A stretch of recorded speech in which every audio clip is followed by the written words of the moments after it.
Welcome to the Bringing Intimacy Back show, where intimacy is real.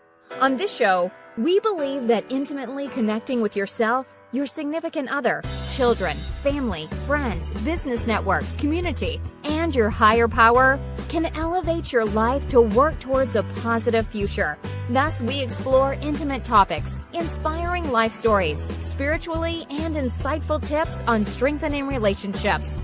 This show is hosted by Dr. April, a Florida licensed mental health counselor, relationship and intimacy therapist, board-certified telemental health counselor, national certified counselor, and a certified sex therapist. She is the owner of Vacation Counseling and Cape Coral Therapist, and the creator of the Intimate Connections newsletter. For more information about Dr. April's services and the Bringing Intimacy Back show, please visit bringingintimacyback.com.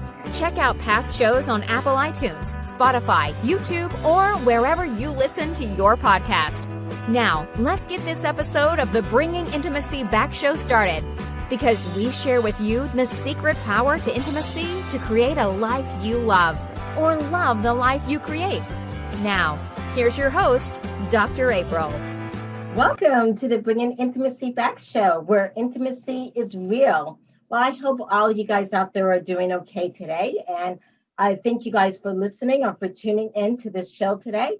Well, today I'm going to talk with a therapist that I have seen develop and grow and created something very, very special. And it's also a great topic that we should be kind of talking about today. So who I'm going to have on today is Jessica. She's one of my therapists who's bilingual, and she's the owner of Restored Hope Counseling. Welcome, Jessica. Thank you, Dr. Brown. I'm very happy to be able to join in with you and just be able to have this type of conversation. Good, yeah. So our conversation today is going to focus on immigrant families navigating through relationships.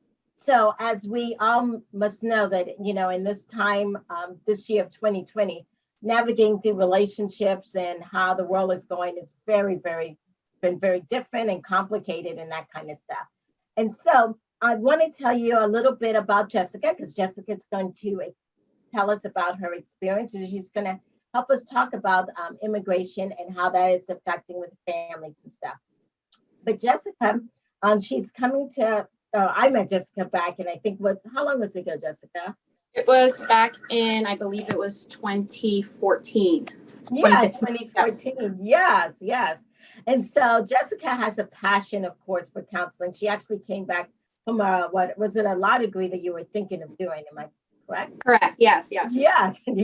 And then she found this passion in counseling, and she has her master's actually from the great University of Central Florida. And through working with her, she's created a wonderful service in a program in helping counselors and people go through immigration counseling. Yeah, so welcome, Jessica. Thank you. Yes. So first, I know this year's been a little kind of nuts. Mm-hmm. How have you been holding up yourself? So truthfully, I believe it's been difficult for all of us, despite the fact that maybe us as therapists have been trained to utilize certain tools to help us navigate through difficult relationships. But as I always tell my own clients, that we're the best at giving advice in areas that we can struggle with sometimes. So for me, it was very difficult, especially in the beginning, to learn to just stop, because it gets to a point, especially when you have a profession like ours, to just be on the go. So learning to be mindful and be present was something that definitely I had to learn, and just be able to appreciate the small things in life and appreciate time with family and that quality time, just being able to be together. Yeah, definitely. I think it's helped us, made us more grateful and all the, experiences in life and stuff. And I know today's topic is about immigration, which is a serious topic. And so I'm curious, can you explain to the audience even your own experience? And I believe you're second generation? Correct. I am second generation. Yes. Yes. Can you, because I said thinking about immigration and stuff and the times that we had, can you explain from your background the experiences you've had, and even how that even helped you become a counselor? So for me specifically, I always knew that I wanted to be able to help others. And when initially I was going into law, I wanted to do family law, thinking that that was the way that I would get that fulfillment. But along the way, through my own personal experiences of realizing that I definitely desire to be able to provide more of a community of support to those that were really in need, especially in the Latino community or Latinx community, I realized that immigration counseling was definitely a great niche. And I remember us actually having this conversation a few years back where you had mentioned to me, I had no clue what immigration counseling was, and you had suggested maybe it's something I look into because there was such a great need. And that's always been something that I've always been passionate about. It's just filling in those gaps. And so through immigration counseling, I realized that I had personal experiences that I could share and I could connect with my own clients. So even though my family specifically, well, my immediate family, my parents, by the time I was born and I came to this world, they had, my dad specifically had his documentation and his residency, but I did have close friends and I had former relationships where that was a reality for them. And just being able to see the stress and see the effects that played not only on their own emotional and mental health, but also on their family, the family system, was something that really caught my attention. And I was definitely happy that I'm able to provide a service to those individuals and be a part of the process of being able to find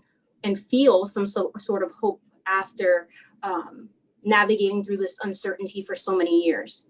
So for me, immigration counseling is the big thing with immigration counseling is being able to connect with the client and be able to provide them with a extensive psychological evaluation to determine the effects that not only this circumstance has had on their lives and their families' lives, but as well as triggers that have come up as a result of this case. So a lot of these individuals have their own personal struggles and traumas from past experiences that are not even related to this event. And so that's a big thing, is being able to have those conversations and really assess where they're at and the importance of them being able to have the opportunity to be able to establish themselves here in the US. Right. And one of the words that you used in even describing this was hope. Yes. Yeah. And I know that your practice is called Restoring Hope. Yes. Correct. Yes. Yes. Is that what you feel like your purpose is, or what does those words mean to you? So for me personally, I am what's gotten me through personally in my own personal struggles has been my faith. And so through my faith, I've always held on to this one specific verse that says, "For I know the plans I have for you," says, "Lord plans to prosper you, not to harm you, plans to give you a hope and a future." Jeremiah 29:11. Yes. So that is where Restoring Hope counseling has come in, because for me, I have always felt that being able to connect through my faith has brought me hope. And it's important, I feel, that through this journey of self-healing and being able to grow, to be able to establish and hold on to hope, because oftentimes when individuals are at a breaking point, that hope is lost, which can lead to self-destructive behaviors and even bigger conflict than what they may be facing at the moment. Right, definitely. And I think in 2020, through a lot of things that are happening, people are losing hope.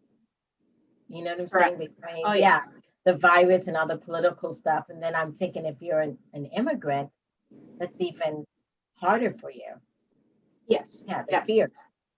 The fears are a lot more exasperated as a result of just the uncertainty. So there's always been an unknown, and now they're having to confront the reality. And the most difficult aspect of it is the effects that it's not only having on the individual that may be undocumented, but as well as the families and the children, specifically, that are having to go through the uncertainty as well, and just wondering if tomorrow their parent is going to come home or not. And so that's, a big struggle, and that creates a lot of even more detrimental psychological and emotional effects on individuals. Right. So you mean that there's kids out there that are wondering, am I going to see my parents? Are they going to come home? How scary that may be. Yeah. Definitely. That is definitely a big reality. Yeah. I remember one of my first clients that I had with immigration counseling. It was a father or husband that was trying to get the waiver for his wife to be able to be allowed back, because the mother had been detained and was sent back to her home country. And it had been 2 years since the mother had been back, and the last time the children had seen the mother was on their way to school. And the children were 9 and 12 years old. And so that had happened when they were 2 years younger. So we're looking at 7 and 10. So that in itself, is something that it is a reality for these children, of just really not knowing what's going to happen. Right. And so what makes it a difference in the sense that with immigration, some people think, well, I just get an immigration lawyer and deal with it.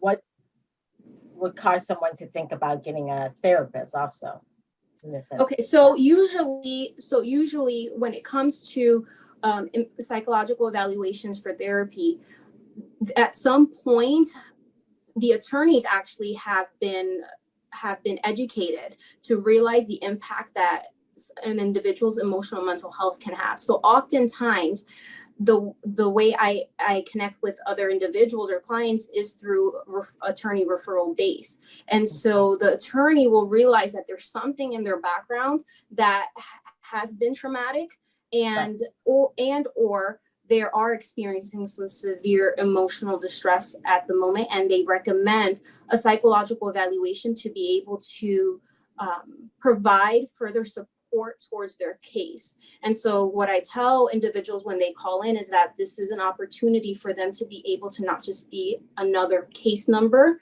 before the court, but an opportunity to have a voice and be able to express themselves and really share their story. Wow. Okay. So it provides a way for an individual, like you said, just not to be a number, to tell their story, and how the part of maybe being deported and stuff, how that truly affects the whole family, which is phenomenal of what you're doing and how it's helping the community in that aspect. So we're going to take a short break now, but when we come back, I really want to get into the meat and bones of this, how it really affects family, and if people out there listening, how they can get to know about what you do. So we're going to take a short break, and when we come back, we'll talk more about immigration families navigating it through relationships. Are you wanting to feel empowered, loved, secured, respected, and inspired in these uncertain times? If so, Dr. April, a licensed mental health counselor and a relationship and sex therapist who specializes in intimacy, can help you. Whether you are in need of insight and skills to work through a struggling relationship through couples counseling, or to understand your anxiety or depression in individual counseling, or to figure out your life goals in coaching, Dr. April's compassion and expertise can assist you in these areas. Also, she provides services for emotional support, animal documentation, supervision, and workshops. In addition, Dr. April has a group practice called Cape Coral Therapist. Cape Coral Therapist has an awesome team of male and female mental health therapists, all specialized in various areas including mental health, Christian counseling, trauma, addiction, immigration, and sports counseling, and are ready to serve you. The Cape Coral Therapist team, which is rated 5-star on Google Reviews, is known as the Dream Team because of their energy and passion for therapy and determination to provide you with effective and solution-focused counseling for you and your family in a safe and confidential environment.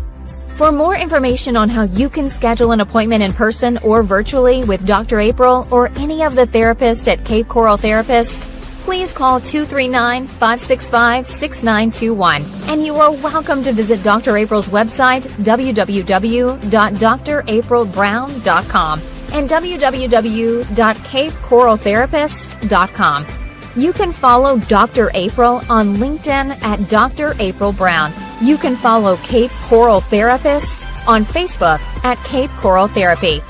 Just remember, Dr. April and her team of therapists and resources can help you strengthen your intimate connections with yourself, your loved ones, your community, and your higher power.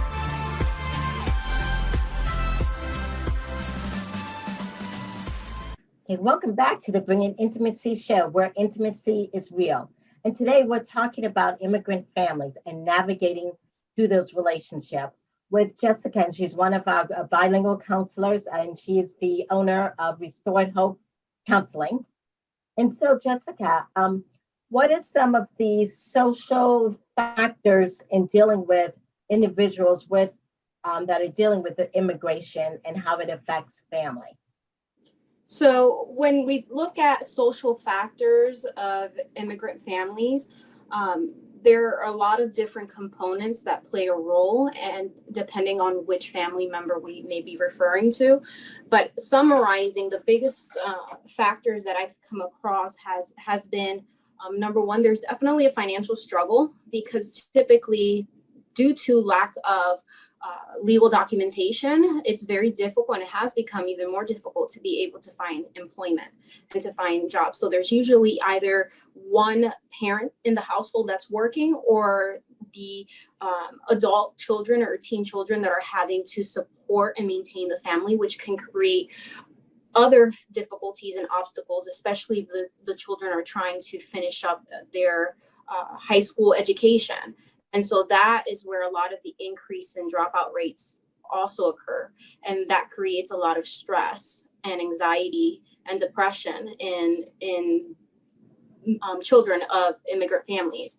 Additionally, the legal process, it's very expensive and it's very costly. And that's another stressor that they have to take on, and they have no choice, or they find themselves feeling like they have no other choice but to be able to find the financial means to be able to pay for these services. A big thing that I also see, it's a generational acculturation gap.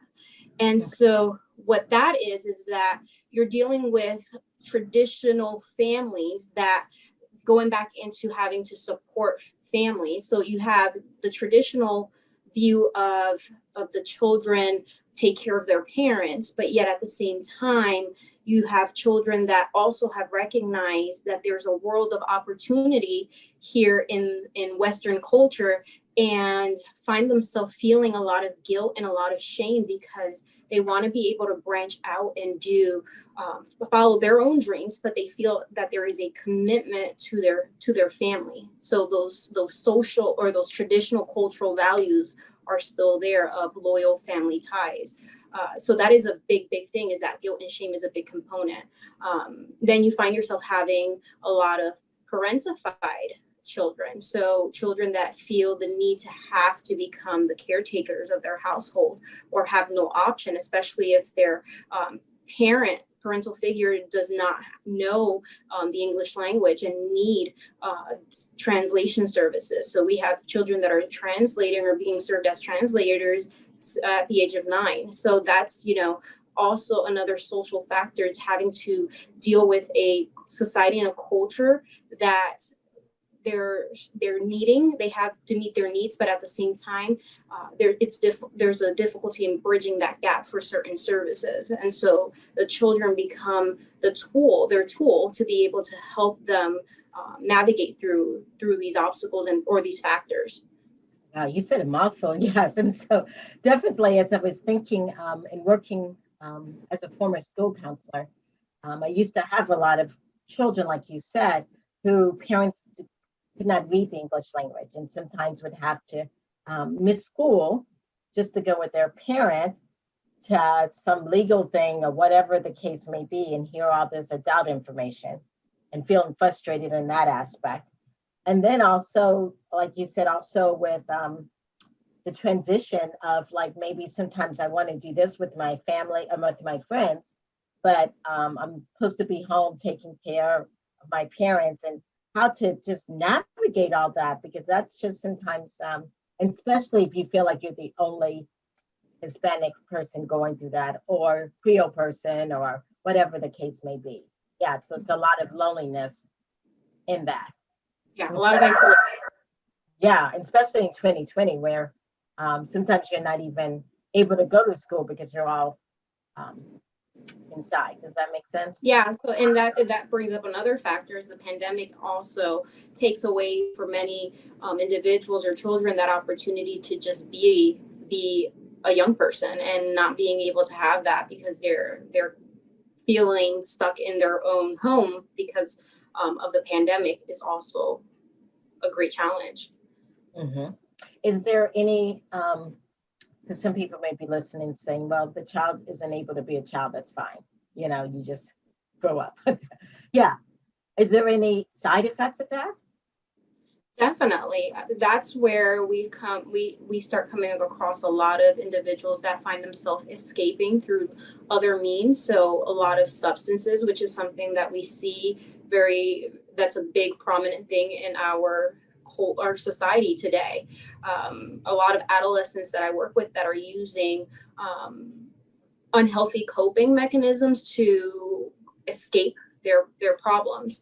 And so the problems are real and they're still there, and we can tell others or individuals to get over it or just move on, but it is important to confront these issues, because at some point they're going to come back. There's a lot of anxiety and there's a lot of mental health distress, and then you add on the fact that a lot of the minority groups are not really familiarized or aware of or educated with psychological or mental health factors, that creates even more distress because they don't know why these symptoms are happening or where they're coming from, and that creates a lot of guilt and a lot of shame. So there is definitely a lot of shaming, and it can also create very unhealthy relationships for these children growing up. So codependent relationships is a big one, and then it can also create what recently I was reading on toxic stress, which is another form of maybe not as intense as PTSD, but it produces very similar effects, where the individual has developed this fight or flight response and is in constant survival mode, just waiting for the other foot to drop. So it's a very unhealthy lifestyle, and not a very peaceful one either. Right. How do you combat the issue though? Because I know you're second generation, but in some first generation and just in some cultures, going to therapy is like, you just don't do. You don't tell people your problems. Yeah. This is, I struggled my ass to get over here. You know what I'm saying? Yeah. Yeah. And so you just keep struggle. And I don't see what's the point of having therapy, or maybe if you just pray enough. I mean, how do you combat all that? It's been definitely in my experience, it's been definitely a big struggle. And so especially with the Latinx community, or even the minority group, that community, I feel like it's very important to take a different approach than what we would normally take with individuals that are accustomed to the concept of therapy and mental health. I definitely believe that with this population, it's important to provide a lot of education, and they need that education in the beginning, and they need that reaffirmation of letting them know that it's okay to be able to have these type of conversations, and it's about breaking the stigma and undoing a lot of the unhealthy and irrational beliefs that have been ingrained before being able to even go through the process of therapy. And so it's a big component is being able to establish and build that rapport from the beginning with the client. And so what I tell a lot of clients is that, therapy and counseling is meant for everyday people that have everyday problems and are just really struggling on how to navigate through it. And so at the point when I receive or get calls from individuals that are, whether it's Creole or if if it's Asian or Latinx, there's a lot that's been built because they've avoided for so long, or they haven't known what the issue is, and so they're at a point of feeling desperate. So it's more about doing damage control than it is about taking proactive measures. So, big thing is that they're at that place where it hurts, and they really need some type of relief. So we definitely educate, and we work on addressing and increasing awareness of some of these belief systems that have been unhealthy, and working through a lot of emotional healing with the feeling of feeling guilty, feeling shame, and feeling anxious, which are like the big prominent ones. In today's culture, and especially in 2021, I know I've seen an increase of minority clients myself. And I think it's because maybe pop culture and maybe the movement has helped made mental health easy to access, but also not such a big stigma. I'm wondering, in the Latinx community, do you feel like the stigma has gone down a little through all these movements of this year? So it's very difficult to tell. I definitely feel like there has been a increase of awareness within the Latinx community. I am a part of a few Latin psychological organizations or a group of mental health professionals, and just being able to see the type of services that they are providing definitely indicates and shows that there is that increase of awareness. Definitely, I believe that a lot of the parents are at a point, especially, that they don't know what else to do with their children. So their children are advocating for therapy, and they're saying, I want to see a therapist. So I get a lot of that as well. I get a lot of parents that say, I really don't know how this is going to help or work, but I'm at my wit's end, and my child says that they need to see a therapist. So it's a lot of different avenues, but I definitely believe that the second generation, third generation are the ones that are really pushing for that. And making our community aware and known, as well as mental health professionals. We have an increase of mental health professionals that are of minority descent that are also really advocating and pushing for that education and that awareness. Okay. All right. Well, I do have one question from a listener. They're concerned that if they're an immigrant, and let's say they're an undocumented immigrant, that if they went to counseling, maybe someone would find out, or, that they could end up getting set back just for going to counseling. Can you address the fears of, as a undocumented person, I need help. Is it safe to go to counseling or not? And that is a very important question, and that's a big reality, and that's a question that I've been asked before. And the big thing and the beauty about therapy is that confidentiality is one of our number one goals, and that's a big part of therapy. And so the big thing is that I tell individuals is that what we discuss and what we talk about in therapy is definitely remains confidential. Of course, there are our exceptions and limitations when it comes to threat to self or others.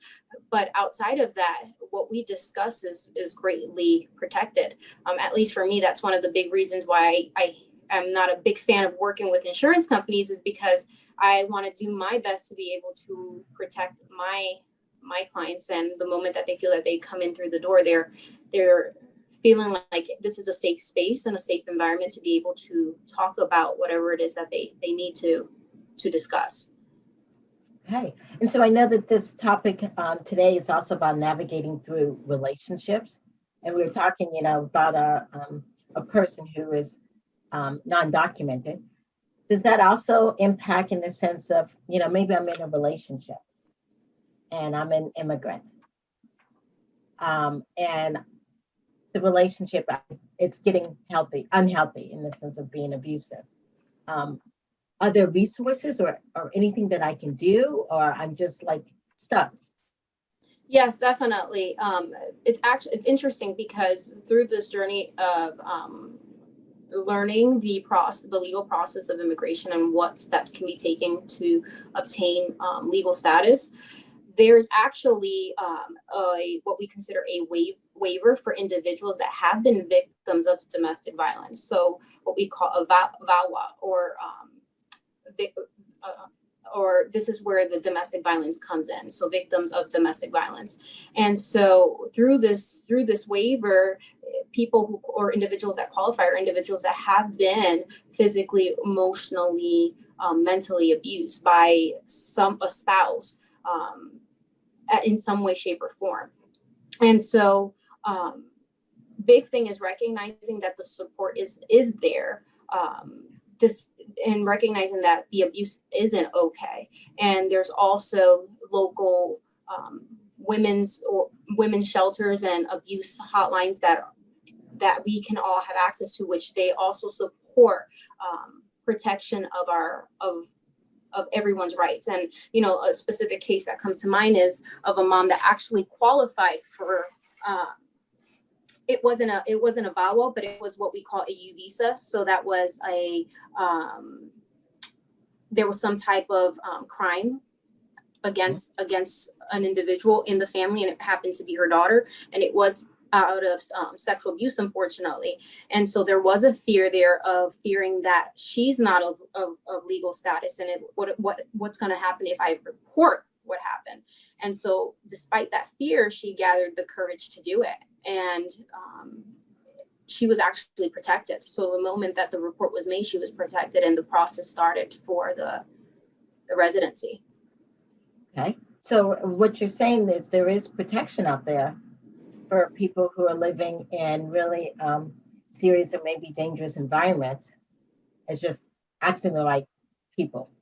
Yes, it's finding a niche that you can trust. And big thing that I've seen in different communities and cities is that there is a support group of resources for every area.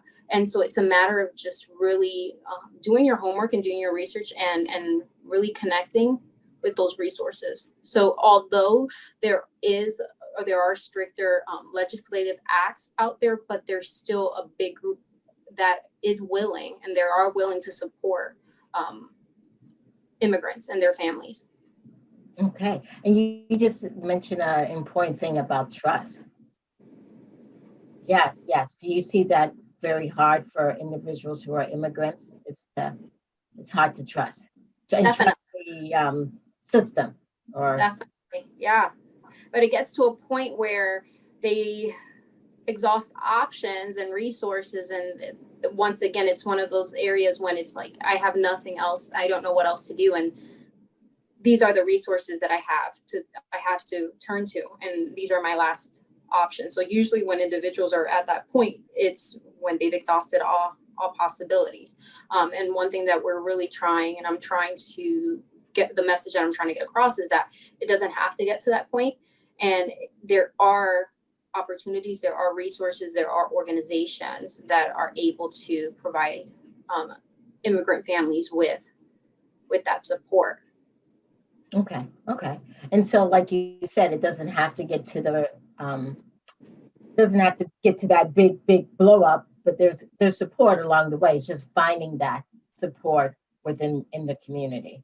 Yeah, so for example, Catholic Charities is a big one that Lutheran services provide tons of support. They even provide legal support. So for those individuals that are struggling with being able to hire an attorney, there are services that will provide low cost or free services through Catholic Charities or Lutheran services. I've had these organizations reach out to me and I've offered to pay for psychological evaluation on behalf of individuals. I'm part of the organization Latinx Therapists, and through that organization or that group of mental health counselors, there's a lot of resources out there. There's a lot of services for low or free pro bono services for therapy, and for migrant workers. That's a big one that is being worked on, are migrant farmers and people that are being affected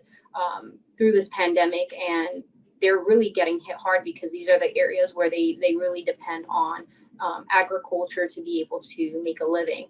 And so, it's a matter of just being able to find those resources. Yeah, thanks for sharing that, because I know in our area we have a little area called Immokalee. Yeah, yes, and I know the pandemic really hit hard home for them in the sense of them getting treatment for COVID and a variety of stuff. And for some of these immigrants, they're not only taking care of their family, but they're also trying to send money back home. Mm-hmm. And like you're saying, to pay a lawyer and others. So it does get very expensive, especially if, most of their skills are just doing like handwork. So that does. So I'm glad that there are resources out there. So if we have listeners out there that are listening and wanting to know more about you and how, what services you can provide, you can take our next commercial break and just let them know about all the things that you offer and how to get connected with you. Yes, you can go on. Okay. So as I mentioned, I am a licensed mental health counselor here in Cape Coral, Florida, Southwest Florida area. I am also temporarily licensed in the state of New Jersey. I provide individual, family, couple therapy, as well as psychological evaluations for immigration cases. I provide all services in both English and Spanish. For those that are interested in any therapy services, including individual therapy for issues such as spiritual difficulties, anxiety, depression, OCD tendencies, feel free to give me a call at 407-545-3250, or you can email me at rhcswfl@gmail.com. So once again, that's rhcswfl@gmail.com. And we will be sure to provide you with the assistance or provide you with any type of resources or referrals that you may need. Once again, I am located in Cape Coral, Florida, at Cape Coral Therapist Office building. All right, thank you. Yes, and she has a practice called Restoring Hope Southwest Florida Therapy. Yes, thank you. Yes. So in this last part, I would like to talk about, because we've been talking about the issue, but I would like to give our audience some tips. So if we have people who are listening and maybe they're immigrants and they're struggling with themselves or in relationships or even blending the cultures, yes. Can you give us some tips on how to navigate through our relationships?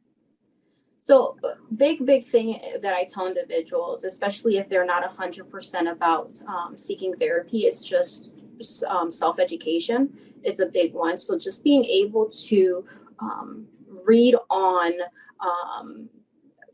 acculturation and overcoming stigmas in minority cultures. So, if we're referring to Latin community, Hispanic community, there are tons of resources. There are tons of podcasts out there that provide insight and awareness. Another thing that's also... Do you have a name of a few podcasts? Or yes. There is Latinx Therapy has a podcast. Black Girls podcast is another one for African Americans, and those are like the big major ones that I have listened into and have been very insightful. But there are tons out there. It's a whole world, and it's a matter of just searching therapy, and you will see all of them pop up. You can type in your culture, and you can then include therapy, and those will pop up. So it's a matter of just, like I said, searching and being interested. That's a big thing. And then also recognizing that, it's okay to be able to seek out services if you are feeling overwhelmed and struggling, and just being able to recognize that mental health is real. And oftentimes it's a matter of just being able to work through and find healthy ways to be able to confront our situations and just be able to acquire the necessary tools to find that relief.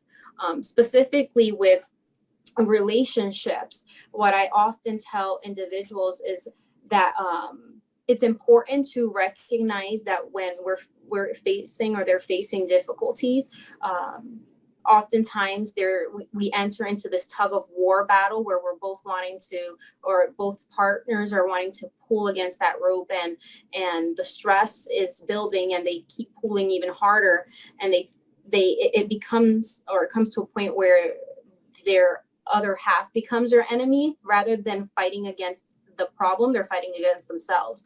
And so it's a matter of just learning to recognize that they're a team, and it's important to put down the power struggle and be able to work against the problem, which is what I often say. It's about looking at it from a different perspective and trying to find a solution, and just being able to have those conversations, recognizing that at the end of the day, the goal should be the same, which is to be able to be happy and have a happy family. And then, recognizing that communication is a big component.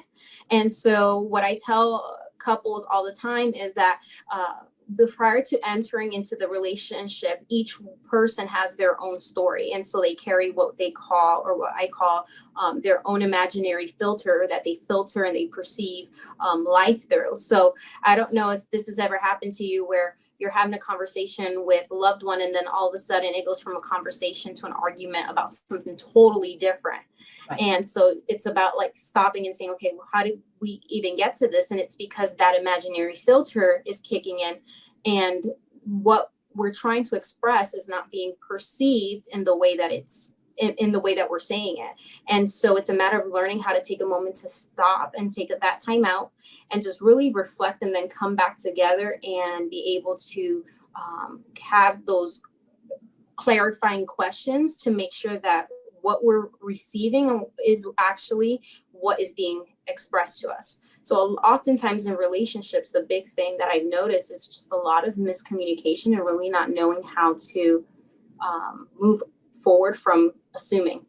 Mm-hmm. And so just learning how to, take that moment and say, I just want to make sure that I'm hearing you correctly. Right. This is what I'm getting out of what you're telling me. Is this what you're meaning? Is this what you're saying? Just by being able to do that, that can make a world of a difference. Yeah, definitely. And I was just thinking, and for individuals who have trust issues, and sometimes immigrants may have trust issues because it's the system that they may not trust or whatever. But just like you said, if you don't feel secure in your household, back to Maslow's hierarchy of needs, sometimes then that just impacts how you look at your relationship. And like you said, you put on this imaginary thing and you're like, oh my gosh, this person is really trying to get at me, but really maybe that's not the issue. And so it kind of goes back to your first thing about being informed and also kind of self-aware.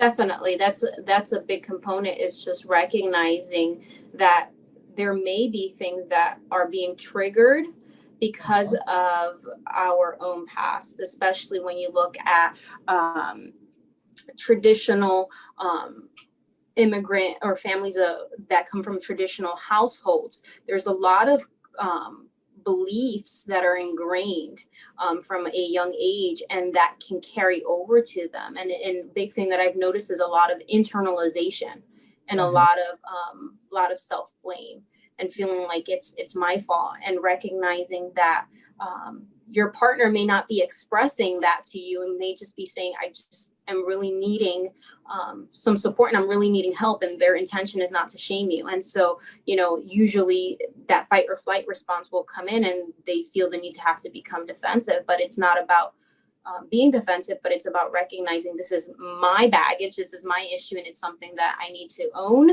and recognize that I have the power to address it and work and react differently to it. Mm-hmm.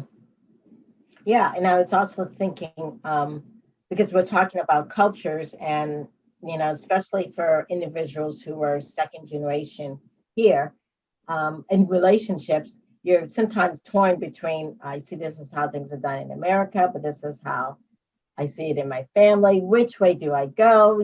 Who's right, who's wrong? Yeah. And as someone who's gone through that process, how do you navigate through all that?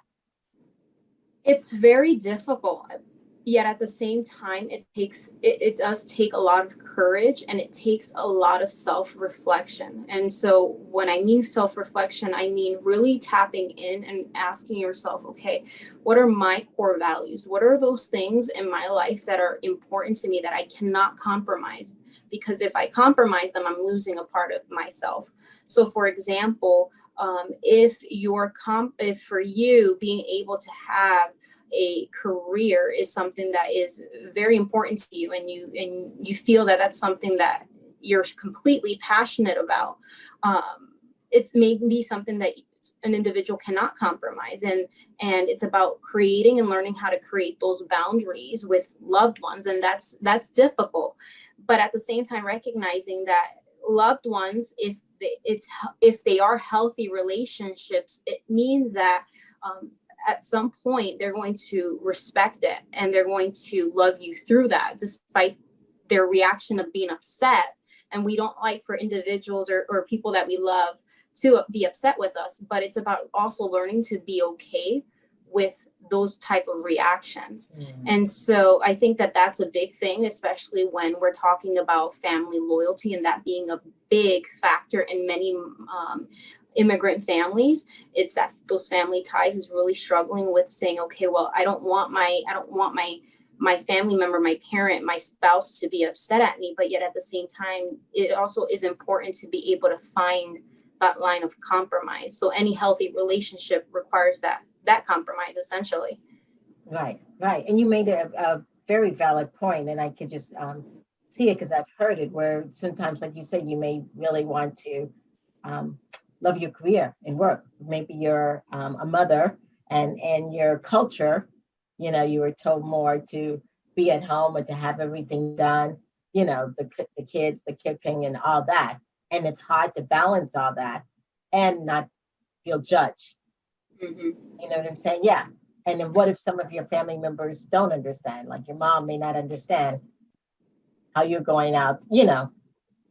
And so that's a lot. And that was something that I also struggled with. I remember when I went to grad school, I was in my younger 20s. And I remember I went to a predominantly traditional Hispanic church.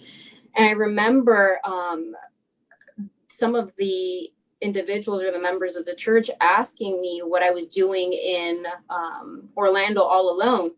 And to me, I found that question so strange, because I'm like, well, I'm here at school. And they're like, well, are you married? And I'm like, no.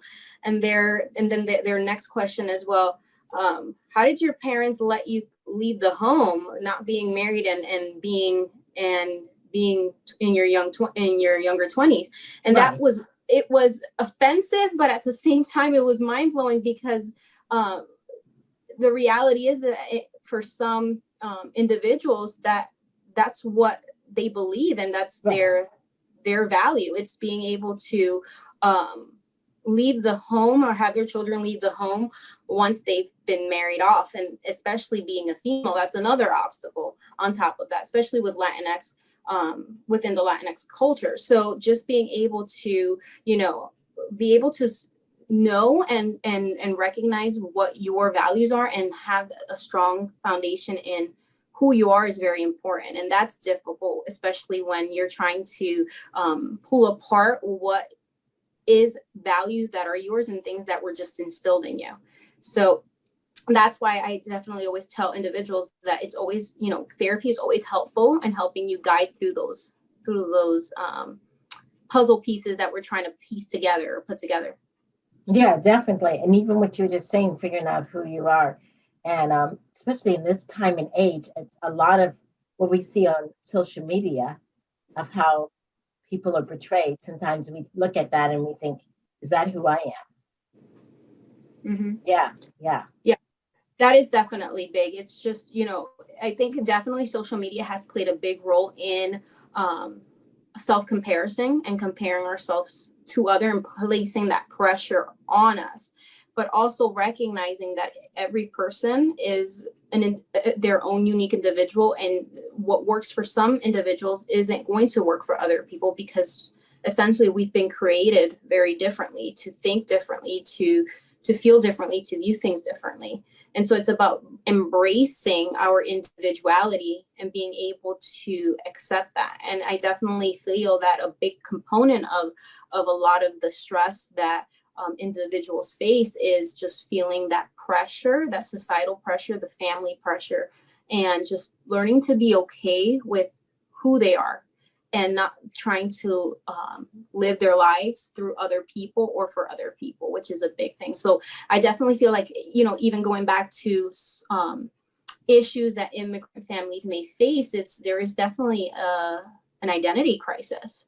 You know, that is a big component. When you think about the developmental stages to be able to reach autonomy, there's been stages that have not been filled, that have not been reached, developed. So the individual will constantly fall back because there are certain developmental stages that have not been achieved.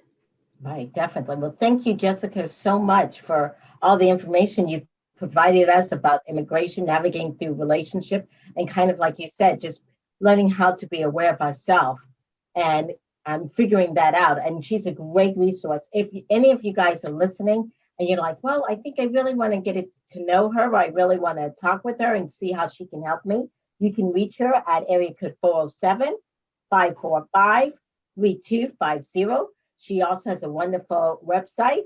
Restoring Hope is her name of her company, and the website is www.restoringhopeswfltherapy.org. Also, her email, if you want to email her, is rhcswfl@gmail.com. Of course, she's on Instagram, guys, and she posts a lot of great self-development, positive things. Please follow her. And that's on Cape Coral Therapist _RHS. And of course, Facebook, which is Restoring Hope Counseling, LLC. Thank you so much, Jessica, for being a guest on this show. I really do appreciate it. You're welcome anytime. Thank you so much for allowing me. I definitely enjoyed having this conversation and look forward to having more in the future. Okay, awesome. Check out, if you guys want to check out her and the rest of the therapists here, it's www.capecoraltherapist.com. If you enjoyed this show and would like to see more, it's Bringing Intimacy Back. Check out our website at www.bringingintimacyback.com. Thank you guys so much.